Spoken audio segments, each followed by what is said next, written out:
lines. At the bottom of the hour, we've got recently retired Marine Corps Colonel Matt Smith joining us with an update, and Robert Tosh Plumlee, famous CIA whistleblower. And then at the bottom of the hour, I'm going to get into all the other news and world events I haven't covered. Then Paul Watson always does a powerful fourth hour. He'll be hosting from London, England. Matt Smith was on the main board at Guantanamo. He's commanded major bases. I'm not going to go over his giant bio, but he's got an amazing career. He's been threatened, physically attacked for the information he's exposing here. They're trying to talk to Congress. Congress won't give him the time of day. Senators, House members. This is so dangerous, what you're about to hear. And, of course, we've had Brian Terry's brother on. This is about Benghazi. This isn't just about Fast and Furious. And this is about Brian Terry being killed so they could cover up the fact that guns weren't just being shipped from gun shops. That was to blame the overall operation on gun owners, but from military bases. There's about to be another shipment right now, as we speak. It's about to happen or is happening. And do we call Homeland Security on air? So this is on record? Do we call Congress? What do we do? What do we do when the whistleblowers have come out, it's happened, and no one gets in trouble? We're reaching a level where we have all the witnesses of the stand-down order at Benghazi. We knew about that 4 years ago when it happened, but now it's confirmed. We know there were troops 25 minutes away, loaded up on an aircraft, told to stand down.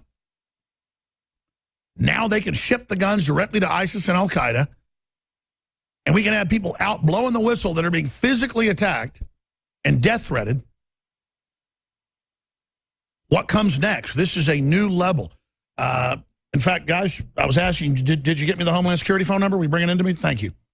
Because I intend, I guess today, I've done it before, call Homeland Security on air and make a public report about this. But this is a public report on almost 200 stations around the country and millions listening and watching on the internet right now and millions more when, you know, the videos of this get posted. Hey, Alex, this is Nico. I'm popping in live right now to let you know that we've been searching for a number and we've been unable to locate one. Their website's been redesigned since Jakari did that stunt, and they're pointing everybody to call 911 now. That's right, because those are the local threat fusion centers. They have the whole see something, say something deal, and they still have some 800 numbers to the FBI. They still, you know what, I want to call the FBI Austin. And it actually says San Antonio, but it redirects to Austin. And then I guess, you know what, that's a good idea. I guess I could call the Austin police chief. I've got his number. But that'll be referred to the feds. But, I mean, this is Colonel Matt Smith, and this is Tosh Plumlee. We're going to go to him right now. I'm not going to go over his whole bio, but again, the Marine Corps colonel has, let me just give you some of his bio here. Joint Strike Fighter Joint Program, Office USMC Requirements Officer, Tribunal Member and Chief of Staff, Naval Base Guantanamo Bay, Chief of Staff, Guantanamo Bay, Cuba. This is the middle of his bio. The Office for Administrative Review and the Detention of Enemy Combatants, reviewing combatant status over 500 detainees and working closely with former Secretary of the Navy, FBI, CIA, DIA, that endeavored. Deputy Branch Head, Aviation Manpower Headquarters, Marine Corps, currently consultant and entrepreneur. I mean, that's just a small part of his bio, but he's trying to tell Congress and trying to tell the FBI, and then all he gets is physically attacked from behind and death threats. I'm just hammering that here now that we're just doing an update because it's the end of the month and the shipment's about to happen and it's classified, so it's illegal. It's all the Hillary stuff. They're trying to tell Congress, and they won't, America. So, Matt, Colonel Smith, thank you for coming on. Tosh Plumlee's here as well. You guys just pop in and take control here of the broadcast at the bottom of the hour and just get the info out. Because this is short and sweet, not focusing in on the story. Folks know about it. Our audience does, but how to get reportage on the shipment that's about to happen or has happened. Hey, Mr. Jones, it's Matt Smith. Yeah, and I wanted to say also, Kent Terry said he'll be listening today. I let him know. Fantastic. I want to thank him for his courage. So bottom line, tell us about the shipment. What's about to happen? What do we do? Bottom line, sir, there's a shipment went. We let Congress know, House Oversight, let them know. Nothing. They did not act on that information. So the shipment went into Mexico, got on a train, went southeast to a port, and then God knows where after that. And this was a few days ago, because you said it was at the end of the month. This was a few days ago. This would have been the 23rd of this month. Yes, sir. Because last time you were on, you said it was imminent. You weren't exactly sure when. So now it's happened. Sure, go ahead. Go ahead. No, go. Yes, sir. Another shipment in about 3 weeks or so, 3 to 4 weeks. So again, letting Congress know, letting them know there's an individual willing and able to help them. Kent Terry knows this person. William Lajeunesse knows this person. All they need to do is engage with this person, and I think it's that one area that the federal government, the executive branch, utilized to execute fast and furious in these kind of operations. But for some reason, the legislative branch seems reticent to want to access this domain that is, we have a unique insight and opportunity to get into. So this would blow Fast and Furious, Hillary, the whole system to kingdom come politically, and Congress won't act on it. Well, sadly, it appears that way. Wow, this is just such a huge deal, and I knew that was coming up at the end of the month, so I wanted to get you on. So this has now happened, and it's just ongoing. Have you received any other threats, Colonel? No other threats. I mean, you know, the kind of the friendly warnings from people who are concerned, saying, "Hey, you know, back off. You don't want to be found face down in a gutter somewhere." But this is too important. You know, as I said before, in the first time on your show, we're citizens, not subjects. And as a Marine, you know, Brian Terry deserves my full effort and faith to make sure closures come to him and his family. Well, sure. What if they're shipping 5-year-old kids next, which, you know, the UN does? Are we supposed to just let them ship little kidnapped kids out? I mean, how long do we sit here and watch crime committed? Let's go to Tosh Plumlee, famous whistleblower. Tosh, you've been helping break this wide open because folks knew you had the courage to talk about it. What's the bottom line for listeners and viewers out there that Congress stood down and let this happen? Okay, let me back up here and see if I can get a little bit of background of how Matt and I got together. 4 years ago on your program, we mentioned exactly what we're covering now. We talked about guns going across the border to Mexico, which was all up and over and above Fast and Furious. That Fast and Furious was a cutout for an international gun running operation that was being filtered through Mexico to the Middle East and into Gaddafi's bunkers. That's been documented before the fact. We also documented on your program and other programs and on my Facebook page that monies were going back to Hillary Clinton from foreign donations of people that was receiving weapons from our arsenals that was approved by the Direct Commercial Sales Program, Blue Lantern Report. This was all documented. Today, on a Huffington Post, briefly put out an article that confirmed information that went back 4.5 years ago, which was covered on your program and also on John B. Wells' program on Coast to Coast on November the 2nd, 2013. These were documented, vetted information.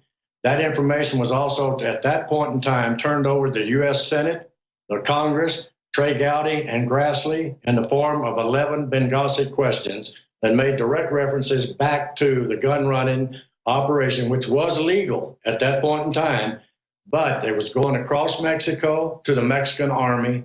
The Mexican Army was filtering a percentage of those weapons off and sending those weapons to the drug cartel, which was proven when Joaquin Guzman was arrested, and some of those weapons ended up in his safe house. Now, what got the current situation between Matt and I together, his investigation, Brian Terry's investigation, and my investigation, all three dovetailed right together over a period of 5 years.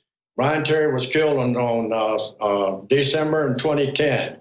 8 months later, we were sitting in Las Cruces, New Mexico with 5 sectors of the Border Patrol Intelligence Unit, and we were telling them exactly what we are talking about today. The Senate, the Congress, the President of the United States, and the U.S. State Department did not, they said the information was from non-creditable sources, multiple sources, myself included. I went on Facebook page mainly to protect myself and my colleagues from information before the fact by publishing in detail exactly what our investigation had run over. From a task force that was working out of Fort Bliss, Texas, into the Mexican Marinos, and also with the Mexican Army. We had infiltrated the Mexican Army, found out that they had informants that was working directly with the cartel, and all this information was passed on to the U.S. Senate and the Congress. Absolutely nothing was done. It was turned into a political that we, our crew and our investigators and our people and our military people had an axe to grind against this administration, and they turned it into a political vendetta and made us look like total fools. As time progressed, the information became vetted and vetted and vetted. Now, to bring Matt in, and Matt can jump in anytime he wants, Matt got information about the information that I had was still ongoing. I knew it was ongoing from the military task force working out of Fort Bliss, Texas, which was known as Task Force 7, military operation, boots on the ground inside Mexico. Sure, I know. I've had family in Task Force 6 and 7. They just say the stuff going on is unbelievable, but won't tell me. I just know they've resigned out of those because they say it's so corrupt. What can you tell us, Colonel, about what's happening in these task forces and where all this is going now? You know, so just dovetailing what Tosh said, I know the military had been involved going back to 2005. You know, I was tasked to go to MCS Yuma, Fort Campbell, Kentucky, to look for a military nexus into, at that time, Wide Receiver and then Fast and Furious. Reported back on some of the things that I had found, not so much in Fort Campbell, but certainly in Yuma. And again, that was about 05 timeframe when, if you look at the genesis of Fast and Furious, the seeds of it under Wide Receiver, it began to blossom in Yuma and then kind of blossom out there, you know, from Yuma going to the eastern part of Arizona. And again, you know, not but August of 2014, I was talked to by a person identifying himself as a Colonel Taylor, Air Force OSI, telling me that the DOD was aware of their installation and equipment nexus between them and Fast and Furious. And now we know, you know, some of these weapons, Mr. Jones, are, again, not just handguns and rifles. These are laser-guided munitions. These are Stinger missiles. These are things that came out of, you know, the Hawthorne Depot up in Hawthorne, Nevada, and worked their way down. I mean, this and is, let's be clear, then now they're claiming in mainstream news, oh, ISIS built its own Stinger missiles, and then they admit in the article, no, they actually got some, we don't know from where, to confuse people. So they're even putting cover stories in. Undoubtedly, ISIS is already blowing up and bringing down airliners, you know, one every few months. How long until they start using those Stinger missiles, and what is the political class thinking from both of you, Tosh, Plumlee, and Colonel? Insert something right here. The Stinger missiles that you made reference to was recorded. 400 of them was missing from our arsenals, and some of them were taken out of the bunkers in Libya before Gaddafi was killed. We reported the missing, those 400 Stinger missiles missing. Senator John McCain, Kane, not McCone, that's the old CIA director. John McCain said that when pigs fly and the sun rises in the west, making reference to Tosh Plumlee alleging that there were Stinger missiles in ISIS hands. 2 weeks later, those Stinger missiles was photographed in the back of brand new pickup trucks. It's not confirmed. I guess the pig, yeah, it was confirmed. I guess the pigs do fly, and I guess the sun does rise in the west. Now, I'm not upset with any of these politicians. As far as I'm concerned, they're all damn crooks, working for special interests and tied in with the international crime syndicate. I'll say it. I'll say what some of these people will not say.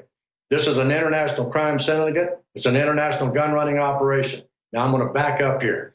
When those weapons went across to Mexico and the Marinos investigated, confirmed what we had and what we had found in warehouses in Juarez, Mexico that belonged to the cartel, and I photographed them. And we went in, and there's also a raided ranch that they had a very bad day, according to what the Marinos told us, at the Iron Fence, which has been photographed. I don't rattle. I'm not trying to rattle. I'm just trying to give background. When Matt come along and said, hey, they're still going on, I said, absolutely right. We know it's still going on. How do we get Congress and how do we get the Senate to act? All right, who approved it? It came from the U.S. State Department. They approved the applications for those weapons to leave the country and go to the Mexican Army. The Mexican Army infiltrated a percentage of those weapons off to the drug cartels, 3 of them. Joaquin Guzman's son-in-law was one of them. Sure. Well, also El Chapo, who you know, El Chapo had 50 cals that were from the military. So this is all going on. Here's the bottom line. Why would the criminal syndicate, why would it be crazy enough to give MPADs to ISIS and Al-Qaeda? I mean, obviously, they're doing this on purpose. It's still ongoing. It's not an accident from Fast and Furious. What is the end game? What is the master plan? It's simple. It's very simple.